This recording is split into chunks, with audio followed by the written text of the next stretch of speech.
Hello বন্ধুরা, কেমন আছো তোমরা? অনেক দিন হয়েছে কিছু ব্লগ টক বানাই না। তো আইসি আজকে লাউ খেতে। আজকে হইল উইকেন্ড, শনিবার। দেখো ডাটা গাছ বড় হইতেছে আস্তে আস্তে। আর এদিকে আছে তোমার ধনিয়া পাতা। বৃষ্টি হয়েছিল, ধনিয়া পাতা যে সময় ফালাইছিলাম বৃষ্টি হয়েছিল, তবুও জাটি কোনো টিকে গেছে গা। আর এদিকে দেখো জৈব সার, গোবর সার আর কি। অনেক আমি সার ইউজ করি, ওষুধ ইউজ করি, এরকম না।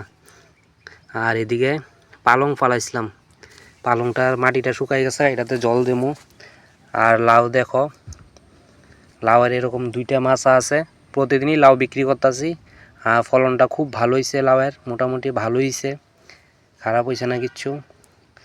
তো আমার উইকেন্ডটা তো আজকে এইভাবেই কাটতেছে, কালকে ওইরকমভাবেও কাটবো। আর তোমরা উইকেন্ডে কি কি করো অবশ্যই কমেন্ট করে জানাইও। তো ভালো থেকো, ধন্যবাদ।